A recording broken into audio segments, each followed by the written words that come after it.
ఈరోజే అధిక జ్యేష్ఠమాస 3వ సోమవారం. ఈరోజు ఎవరైతే ఈ కథను వింటారో వారి యొక్క సమస్త పాపాలన్నీ అగ్నిలో పడిన దూది మాదిరిగా నశిస్తాయి.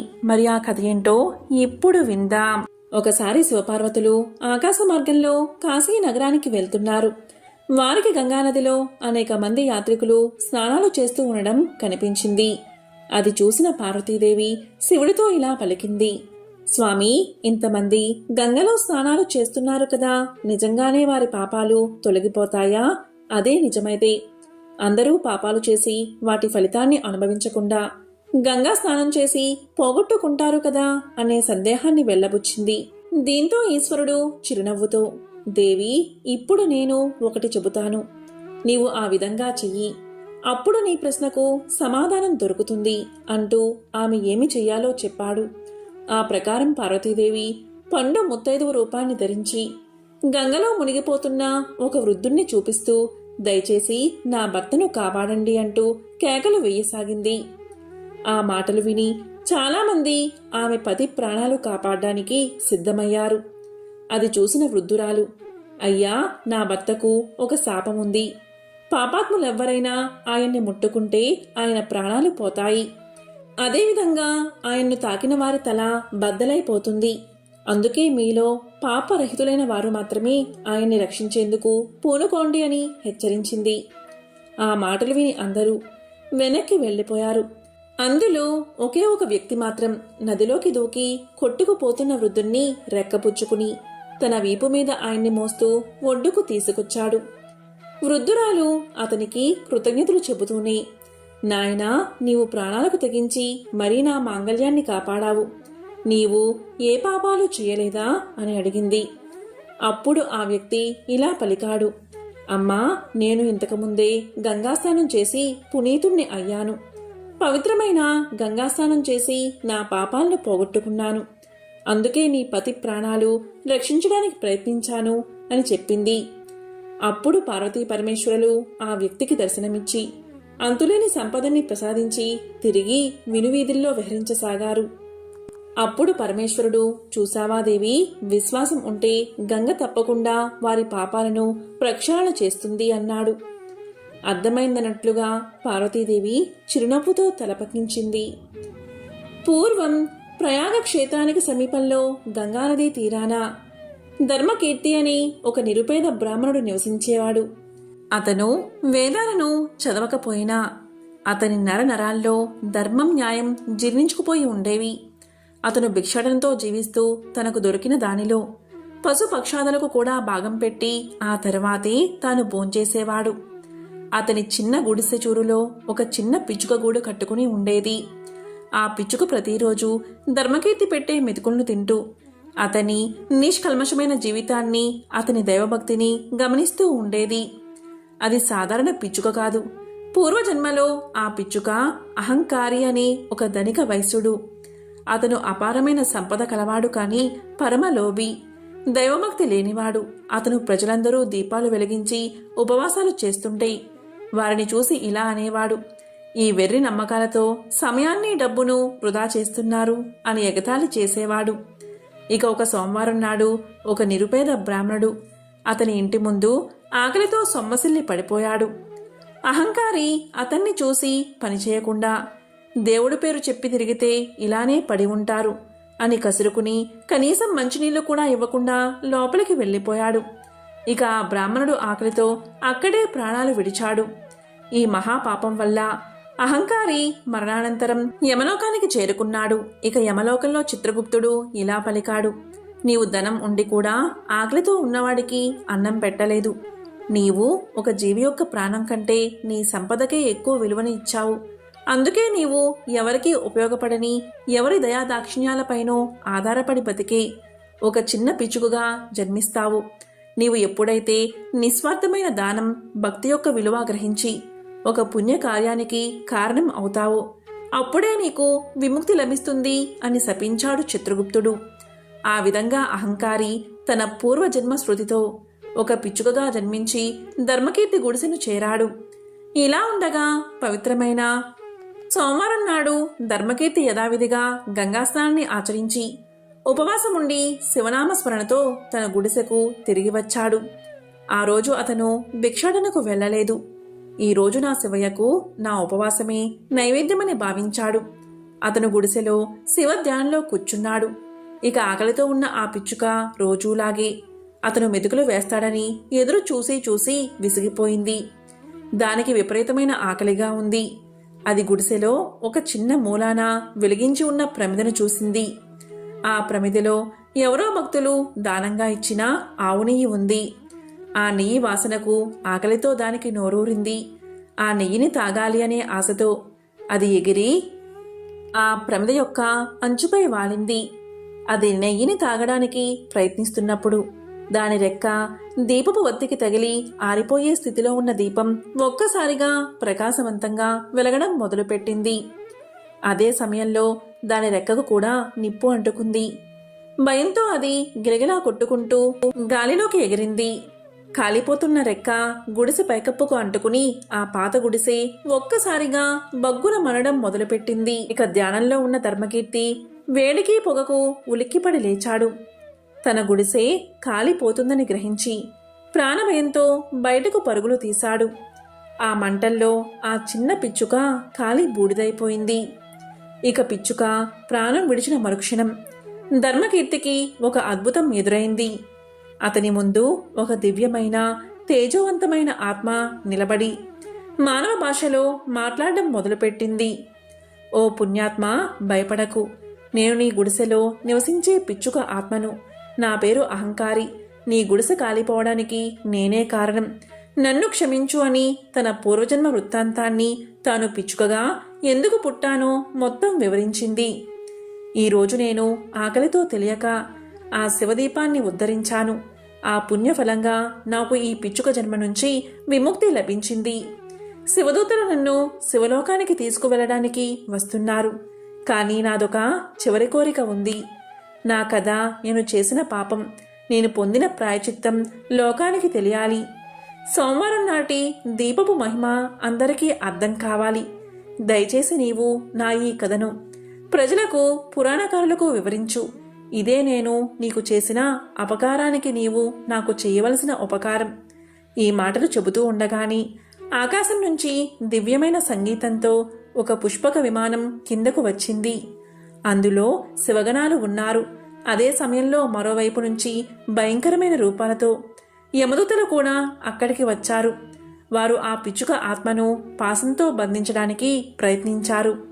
ఇక శివదూతలు వారిని అడ్డగించి, ఆగండి, ఈ ఆత్మ శివలోకానికి చెందింది అని గర్జించారు. దాంతో యమదూతలు ఇలా పలికారు, ఇది అసాధ్యం. ఇతను పూర్వజన్మలో ఆకలితో ఉన్న బ్రాహ్మణుడి మరణానికి కారణమయ్యాడు. ఆ పాపానికి ఇతను కొన్ని యుగాల పాటు నరకంలో శిక్ష అనుభవించి తీరాలి అని వాదించారు. ఈ వాదన జరుగుతూ ఉండగా ఆకాశం నుంచి గంభీరమైన స్వరంతో సాక్షాత్తు యమధర్మరాజు వాణి ఇలా వినిపించింది. ఓనా యమదూతలారా, శివగణాలు చెప్పింది సత్యం. అతని పాపం మేరు పర్వతం అంతటిది. కానీ అతను తెలియక చేసిన పుణ్యం ఈ విశ్వం అంతటిది. ఓ మానవులారా, వినండి. ఈ పిచ్చుక కదా మీకు ఒక గొప్ప గుణపాఠం. యమధర్మరాజుగా నా ధర్మం, పాపపుణ్యాలు లెక్కించడం, శిక్షలను అమలుపరచడం నా లెక్క ప్రకారం ఈ ఆత్మ పూర్వజన్మలో చేసిన పాపానికి కొన్ని యుగాల పాటు నరకయాతన అనుభవించాల్సిందే. అది సత్యం. కానీ ధర్మానికి, కర్మకు అతీతమైన ఒక మహాశక్తి ఉంది. అదే ఆ పరమశివుని కరుణ. ఆ కరుణ అత్యధికంగా ప్రవహించే రోజు ఈ సోమవారం. ఈ రోజు నేను మీకు సోమవార దీపపు మహిమ గురించి వివరిస్తాను. దీన్ని సాక్షాత్తు శివుడే నాకు ఉపదేశించాడు అని యమధర్మరాజు ఇలా చెప్పడం ప్రారంభించాడు. ఒక దీపం అంటే 3 భాగాలు, అంటే 3 దోషాలను పోగొడుతుంది. ప్రమిదలోని నూనె, నెయ్యి ఇది జీవి యొక్క సంచిత కర్మకు, అంటే గత జన్మల నుండి పేరుకుపోయిన కర్మలకు ప్రతీక. దీపం వెలిగినప్పుడు నూనె కరిగి కాలిపోయినట్లే సోమవారం దీపారాధన జీవి యొక్క సంచిత కర్మలను దహించి వేస్తుంది. ఇక వత్తి ఇది జీవి యొక్క ప్రారంభ కర్మకు, అంటే ఈ జన్మలో అనుభవించాల్సిన కర్మకు ప్రతీక. వత్తి తన్ని తాను కాల్చుకుంటూ వెలుగును ఇచ్చినట్లే ఈ దీపారాధన జీవి యొక్క ప్రారంధ కర్మల తీవ్రతను తగ్గించి ఆ కష్టాలను తట్టుకునే శక్తిని, జ్ఞానాన్ని ప్రసాదిస్తుంది. ఇక దీపపు జ్వాల, ఇది జీవి యొక్క ఆగామి కర్మకు అంటే భవిష్యత్తులో జరగబోయే కర్మలకు ప్రతీక. ఈ జ్వాల జ్ఞానాగ్నిగా మారి జీవికి మంచి చెడుల విచక్షణను ఇచ్చి భవిష్యత్తులో పాపాలు చేయకుండా ధర్మ మార్గంలో నడిపిస్తుంది. ఈ పిచ్చుక తన స్వార్థం కోసం, ఆకలి కోసం దీపాన్ని సమీపించింది. నిజమే, కాని అది చేసిన పని ఆరిపోతున్న దీపాన్ని తిరిగి ప్రజ్వలింపచేసింది. ఈ సోమవారం నాడు ఈ చర్యకు ఉన్న పుణ్యఫలం అనంతం. అది గంగానదిలో 1,000,000 సార్లు స్నానం చేసినా, 1000 అశ్వమేధాలు యాగాలు చేసినా రాని పుణ్యాన్ని ఇస్తుంది. ఈ ఒక్క క్షణంలో ఈ పిచ్చుక యొక్క సంచిత ప్రారబ్ధ ఆగామి కర్మల ఖాతాలు శుద్ధి చేయబడ్డాయి. నా తాళపత్ర గ్రంథాల్లోని పాపపు లెక్కలన్నీ ఆ దీపపు అగ్నిలో భస్మమైపోయాయి. ఈ పిచ్చుక తన ప్రాణాలను అర్పించి తన యజమాని యొక్క దరిద్రపు గుడిసెను దహించి అతనికి ఒక నూతన జీవితానికి మార్గాన్ని చూపించింది. అంతేకాదు, పూర్వజన్మలో ఇతను అన్నం పెట్టక పాపాన్ని మూటకట్టుకున్నాడు. ఈ జన్మలో ధర్మకీర్తి తనకు లేకపోయినా ఈ పిచ్చుకకు రోజూ అన్నం పెట్టాడు. ఈ పుణ్యఫలం ధర్మకీర్తిని ఈ అగ్ని ప్రమాదం నుంచి, ప్రాణాపాయం నుంచి కాపాడింది. అన్నదానం చేసిన వారికి అగ్ని భయం, అకాల మృత్యుభయం ఉండవు. కాబట్టి శివదూతలారా, ఈ ఆత్మను సగౌరవంగా శివలోకానికి తీసుకువెళ్ళండి అని యమధర్మరాజు తీర్పు చెప్పాడు. ఇక శివదూతలు ఆ పిచ్చుక ఆత్మకు నమస్కారం చేసి విమానంలో కైలాసానికి తీసుకువెళ్లారు. ఇక ధర్మకీర్తి ఈ అద్భుతాన్ని చూసి నిశ్చేష్టుడయ్యాడు. అతని గుడిసె బూడిదైపోయింది. కానీ అతని హృదయం జ్ఞానమనే వెలుగుతో నిండిపోయింది. అతను ఆ పిచ్చుక కోరిక మేరకు దేశాలు తిరిగి ఈ కథను, సోమవారం యొక్క అపారమైన మహిమను ప్రజలకు వివరించడం ప్రారంభించాడు. ఈ కథ విని ఎందరో రాజులు, ప్రజలు ధర్మకీర్తికి శిష్యులై అతనికి ఒక పెద్ద ఆశ్రమాన్ని కట్టించి జీవితాంతం అతని సేవలో తరించారు.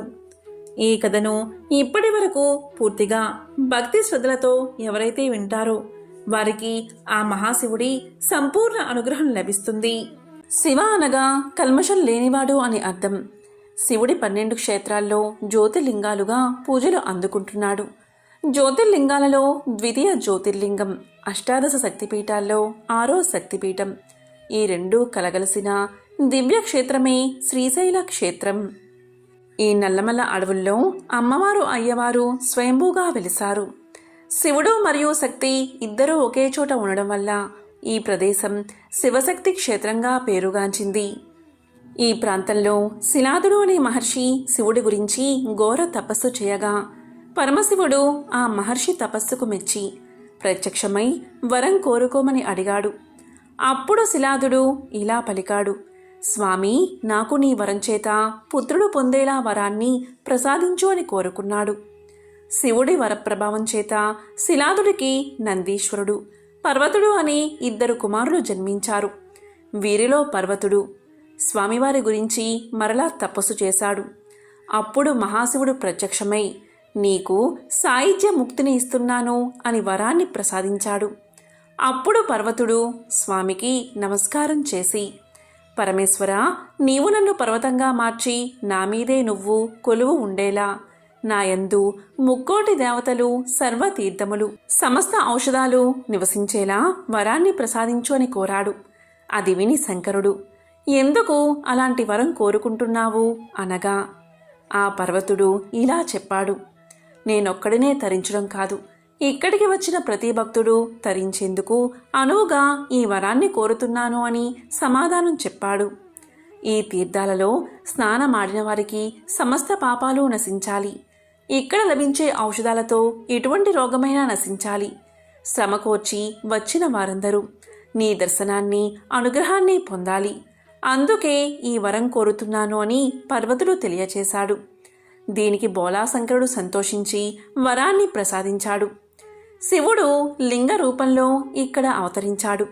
ఇక్కడ పరమేశ్వరుడు మల్లికార్జునుడిగా, పార్వతీదేవి భ్రమరాంబికాదేవిగా స్వయంభూలుగా వెలిశారు.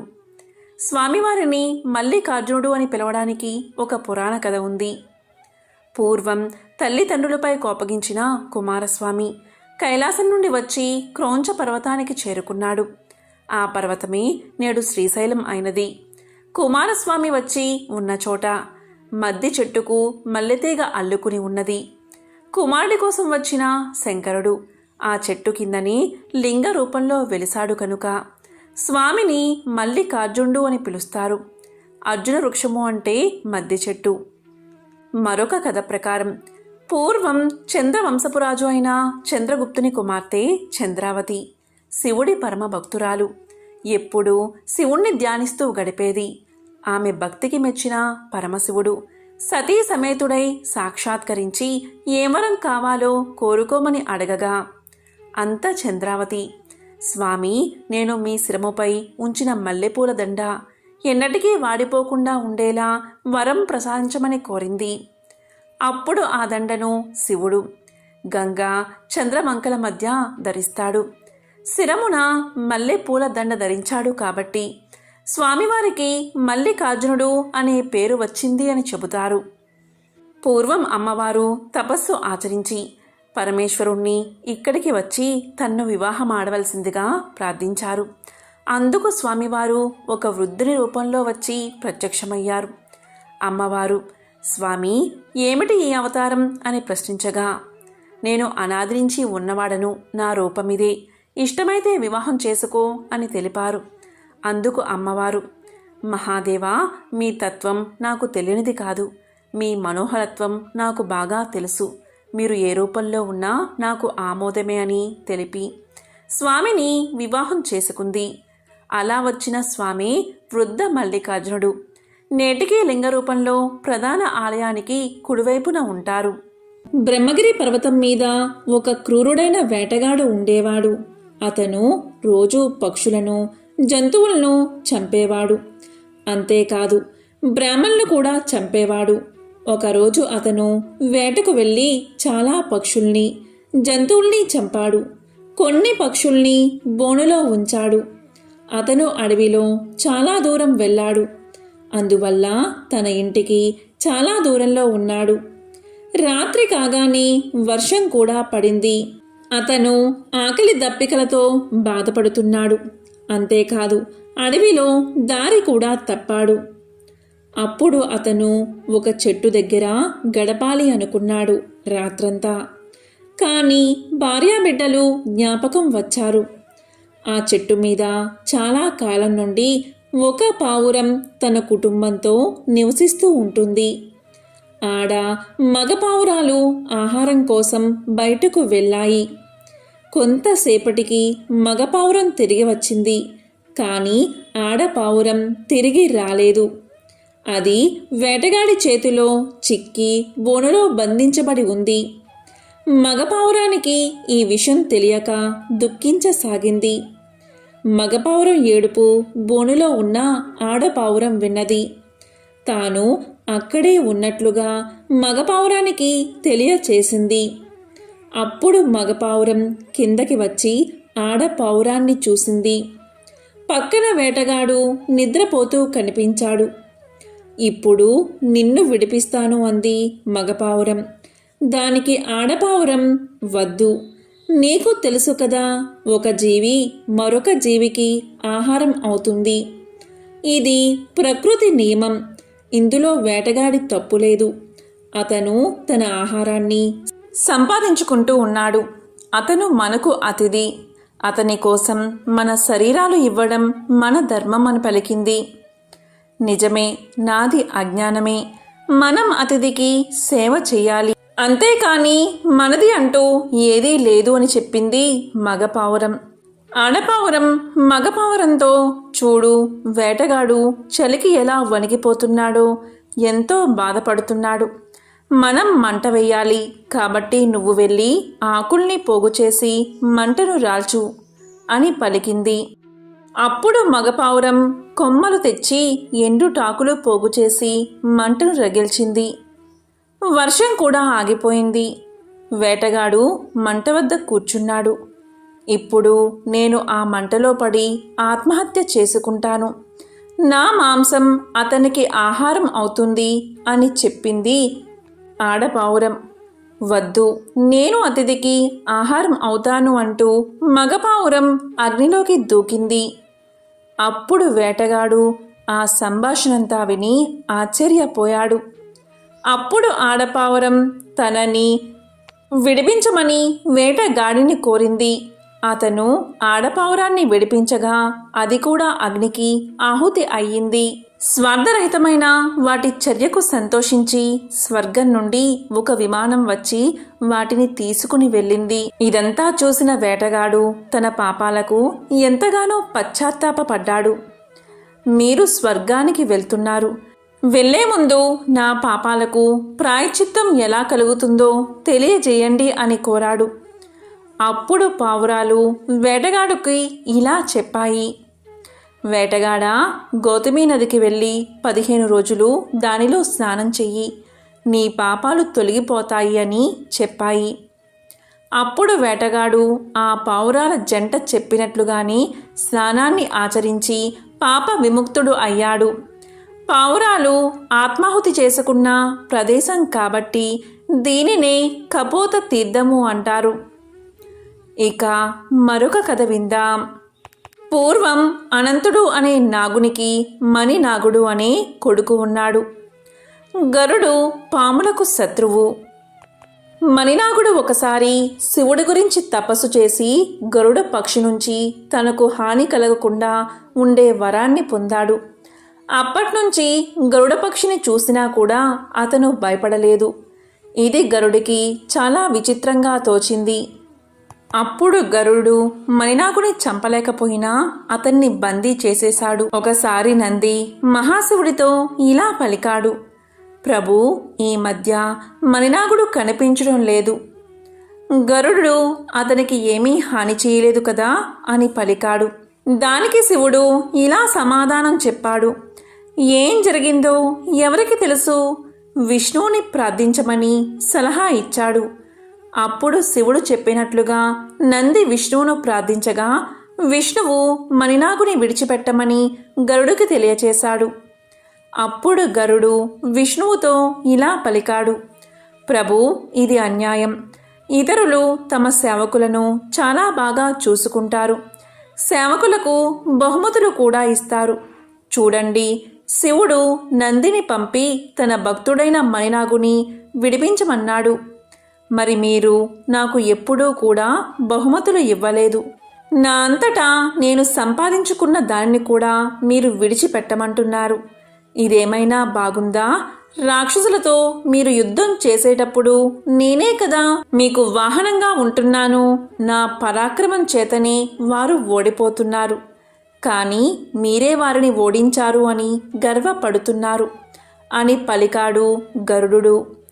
దానికి మహావిష్ణువు ఇలా పలికారు, నిజం చెప్పావు గరుడా, నా బరువును మోసి మోసి నీవు చాలా శల్యమైపోయావు, బలహీనుడిగా కనబడుతున్నావు. నీ పరాక్రమం వల్లే నేను రాక్షసులను చంపగలుగుతున్నాను. నీవు చాలా బలవంతుడివి. నా చిటికెన వేలు యొక్క బరువును మోసి నీ బలాన్ని నిరూపించుకో అని పలికాడు విష్ణువు. తన చిటికెన వేలిని గరుడి తలపై ఉంచాడు. ఆ చిటికెన వేలి బరువుకి గరుడు నేలకు ఖర్చుకుని పోయాడు. అప్పుడు గరుడు ఇలా పలికాడు, దేవా, ఆత్రత్రాయణ పరాయణ, నేను చాలా మందబుద్ధివాడిని. మీరు జగత్ ప్రభువులు, నా అజ్ఞానానికి క్షమించండి. మీ చిటికెన వేలు బరువుకి నేను నేల మీద పడిపోయాను. మళ్ళీ నన్ను యథాప్రకారంగా ఉంచండి అని వేడుకున్నాడు. దానికి శ్రీ మహావిష్ణువు ఇలా పలికాడు, నంది, గరుణ్ణి శివుని వద్దకు తీసుకుపో. గరుణ్ణి యథాస్థితికి తెచ్చే మార్గం శివుడే ఆలోచిస్తాడు అని పలికాడు. మణినాగుని విడిచిపెట్టి గరుడు శివుడి వద్దకు వెళ్ళాడు. గరుణ్ణి చూసిన శివుడు గౌతమి నదిలో స్నానం చేయమని సలహా ఇచ్చాడు. శివాజ్ఞ ప్రకారం గరుడు అలాగే గౌతమి నదిలో స్నానం చేసి తన సహజ స్థితిని పొందాడు. అంతేకాదు, అమిత బల సంపన్నుడు అయ్యాడు. అతడు స్నానం చేసిన తీర్థానికి గరుడ తీర్థము అనే పేరు వచ్చింది. చాలా కాలం క్రితం ఒక కరువు సంభవించింది. ప్రజలకు ఆహారం లేదు. అప్పుడు విశ్వామిత్రుడు తన శిష్యులతో గౌతమి నది తీరానికి వీచ్చేశాడు. శిష్యులందరికీ చాలా ఆకలిగా ఉంది. శిష్యుల్ని ఆహారం తీసుకురమ్మని విశ్వామిత్రుడు పంపించాడు. కానీ శిష్యులకు ఎక్కడా ఆహారం లభించలేదు. చివరికి ఒక కుక్క మృత శరీరం కనబడింది. దానిని విశ్వామిత్రుడి వద్దకు తీసుకువచ్చారు శిష్యులు. మనకి ఇంకొక మార్గం లేదు. ఈ మాంసాన్ని శుభ్రంగా కడిగి దేవతలకు, ఋషులకు, ఇతరులకు నైవేద్యం పెట్టి తిందాము అన్నాడు విశ్వామిత్రుడు. కుక్క మాంసాన్ని నైవేద్యం పెట్టడం ఎక్కడా ఎప్పుడూ జరగలేదు. అప్పుడు ఇంద్రుడు డేగ రూపంలో ఆ మాంసం ఉన్న పాత్రను దొంగలించాడు. విశ్వామిత్రుడికి ఈ విషయం తెలిసి ఇంద్రుణ్ణి శపించాలి అనుకున్నాడు. దాంతో ఇంద్రుడు భయపడి పాత్రలోని మాంసాన్ని అమృతంగా మార్చి ఆ పాత్రను తిరిగి యథాస్థానంలో ఉంచాడు. నాకు అమృతం అక్కర్లేదు, కుక్క మాంసాన్ని తీసుకురా. ప్రపంచమంతా పస్తుల పడి ఉన్నప్పుడు నాకు అమృతం ఎందుకు? ఆహారం ఎక్కడా దొరకట్లేదు, కాబట్టి నువ్వు ఆ మాంసం తినడంలో పాపం లేదు. నేను దేవతలకు నైవేద్యం చేయడంలో కూడా తప్పు లేదు అన్నాడు విశ్వామిత్రుడు. ఆ మాంసాన్ని తినకుండా ఆపాలి అంటే వర్షాన్ని కురిపించి కరువులు లేకుండా చెయ్యాలి అని ఇంద్రుడు వర్షాన్ని కురిపించాడు. అప్పుడు విశ్వామిత్రుడు అమృతాన్ని స్వీకరించాడు.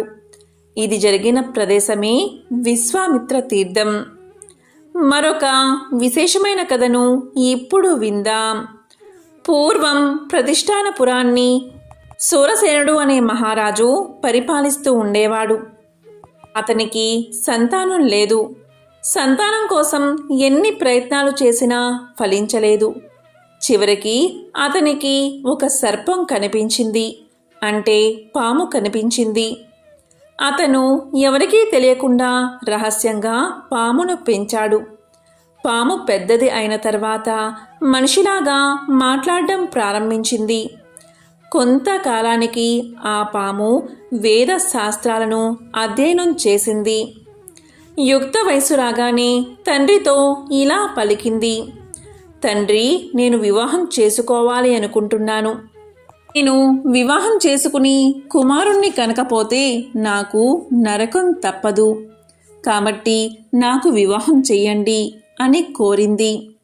దానికి సూరసేనుడు ఆశ్చర్యపోయాడు. అది ఎలా సాధ్యమవుతుంది? ఏ రాజకుమార్తె పాముని వివాహం చేసుకోవడానికి ఏ రాజకుమార్తె సమ్మతిస్తుంది అన్నాడు. దానికి ఆ పాము ఇలా పలికింది: అదంతా నాకు తెలియదు.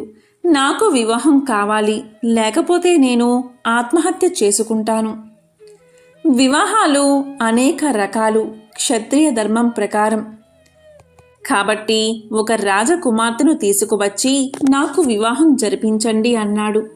అప్పుడు సూరసేనుడు తన మంత్రుల్ని పిలిచి, నా కుమారుడైన నాగేశ్వరుడికి వివాహ వయస్సు వచ్చింది. అతన్ని మహారాజుగా చేశాను. ధైర్యంలో అతనికి సాటి ఎవ్వరూ లేరు. నేను ముసలివాడినైపోతున్నాను. అతనికి వివాహం చేయడానికి తగిన ఏర్పాట్లు చెయ్యండి అన్నాడు. అప్పటికి తన కుమారుడు పాము అన్న విషయం ఎవరికీ తెలియదు. సూరసేనుడి దగ్గర ఒక వృద్ధుడైన మంత్రి ఉన్నాడు. ఆ మంత్రి సూరసేనుడితో ఇలా పలికాడు: రాజా, విజయుడు అనే రాజు తూర్పు భాగాన్ని పాలిస్తున్నాడు. అతనికి 8 మంది కుమారులు, ఒక కుమార్తె ఉన్నారు. కుమార్తె పేరు భోగవతి. ఆమె చాలా అందగత్తె. ఆమె నాగేశ్వరుడికి తగిన భార్య అవుతుంది అని పలికాడు. అప్పుడు సూరసేనుడు వివాహ విషయం మీద దూతను విజయుడి వద్దకు పంపాడు. విజయుడు ఈ సంబంధానికి అంగీకరించాడు. క్షత్రియులలో ఒక ఆచారం ఉంది. ప్రతి సందర్భంలోనూ వరుడు ప్రత్యక్షంగా వివాహానికి రాకపోవచ్చు. వరుడు రాలేకపోతే వధువుకు వరుడి యొక్క ఖడ్గానికి వివాహం చేస్తారు. అప్పుడు సూరసేనుడి మంత్రి విజయుడితో ఇలా పలికాడు: రాజా, మా యువరాజు నాగేశ్వరుడు కొన్ని వ్యక్తిగత కారణాల వల్ల వివాహానికి స్వయంగా రాలేకపోతున్నాడు. కాబట్టి అతని ఖడ్గానికి యువరాణి భోగవతికి వివాహం జరిపించండి అని అడిగాడు. అందుకు విజయుడు అంగీకరించి నాగేశ్వరుని కత్తికి తన కుమార్తెకు వివాహం జరిపించాడు. వివాహం తర్వాత అందరూ ప్రతిష్టానపురానికి చేరుకున్నారు. వివాహం జరిగిన తర్వాత నాగేశ్వరుడి తల్లికి ఏం చెయ్యాలో అర్థం కాలేదు. ఆమె భోగవతి వద్దకు ఒక పరిచారికను పంపి నాగేశ్వరుడు ఒక సర్పము అని చెప్పి రమ్మంది. భోగవతి యొక్క ముఖ కవలికలు ఏ విధంగా ఉన్నాయో గమనించమని చెప్పింది. మహారాణి ఆజ్ఞ ప్రకారం పరిచారిక భోగవతి వద్దకు వెళ్ళి, నీ భర్త ఒక దేవుడు, అతను సర్పరూపంలో ఉంటాడు అని తెలియచేసింది. అప్పుడు భోగవతి చాలా ఆనందించి ఇలా పలికింది, అది నా అదృష్టం. సాధారణంగా స్త్రీలు పురుషుల్ని వివాహం చేసుకుంటారు. నేను ఎంతో పుణ్యం చేసి ఉండాలి. నాకు ఒక దేవుడు భక్తగా లభించాడు అని పలికింది. తరువాత భోగవతి నాగేశ్వరుడి వద్దకు వచ్చింది.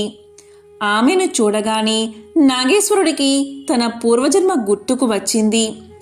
అతను గత జన్మలో శివుడి అనుచరులలో ఒక సర్పం, అతని భార్య గత జన్మలో భోగవతి అనే సర్పం. ఒకరోజు పార్వతీదేవి అన్న మాటలకు శివుడు నవ్వాడు. ఆ సమయంలో నాగేశ్వరుడు కూడా నవ్వాడు.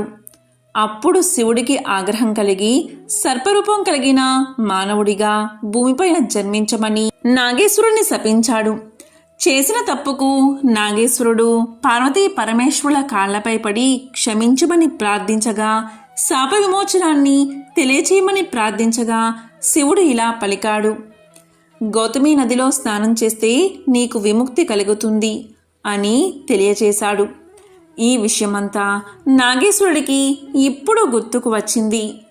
భోగవతికి కూడా తన గత జన్మ గుర్తుకు వచ్చింది. వారిద్దరూ వెంటనే గౌతమి నదిలో స్నానం చేశారు. వెంటనే నాగేశ్వరుడికి దివ్య రూపం వచ్చింది.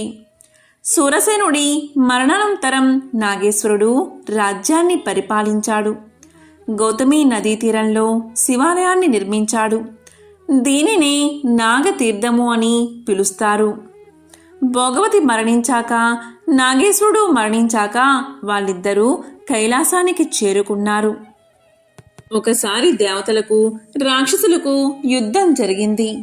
దాంట్లో దేవతలు ఓడిపోయారు. వెంటనే దేవతలు పరుగు పరుగున బ్రహ్మను చేరుకున్నారు. అప్పుడు బ్రహ్మ దేవతలను శివుణ్ణి ప్రార్థించమని చెప్పాడు. వెంటనే దేవతలు శివుణ్ణి ప్రార్థించగా శివుడు ప్రత్యక్షమయ్యాడు. శివ, మహాదేవ, రాక్షసులను సంహరించి మమ్మల్ని కాపాడు అని వేడుకున్నారు దేవతలు. అప్పుడు శివుడు రాక్షసులతో యుద్ధం చేసి వారిని పారద్రోలాడు. శ్రమ చేయడం వల్ల, అంటే కష్టపడడం వల్ల శివుడికి చెమటలు పుట్టాయి. శివుడు తిరిగిన ప్రదేశమంతా చెమట బిందువులు పడ్డాయి. వాటి నుండి మాతృకలు పుట్టాయి. అవి కూడా రాక్షసులను సంహరించాయి. మాతృకలు పాతాళంలో ఉన్న రాక్షసుల్ని సంహరిస్తున్న సమయంలో బ్రహ్మాది దేవతలు గౌతమి నది తీరంలో వేచి ఉన్నారు. ఆ ప్రదేశాన్ని ప్రతిష్టానం అని అంటారు. మాతృకులు రాక్షసుల్ని సంహరించిన తర్వాత గౌతమి నది తీర ప్రాంతంలో నివసించారు. కాబట్టి ఈ ప్రదేశానికి మాతృతీర్థం అనే పేరు వచ్చింది. బ్రహ్మకు ఒకప్పుడు 5 తలలు ఉండేవి. 5వది గాడిద తల.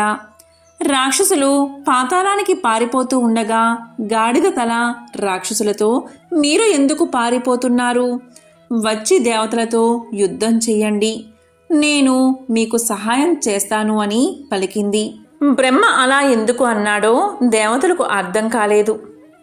బ్రహ్మ తమకు సహాయం చేస్తూ ఉండగా అతని 5వ తల రాక్షసులకు ఎందుకు సహాయం చేస్తుందో తెలియక కంగారు పడ్డారు.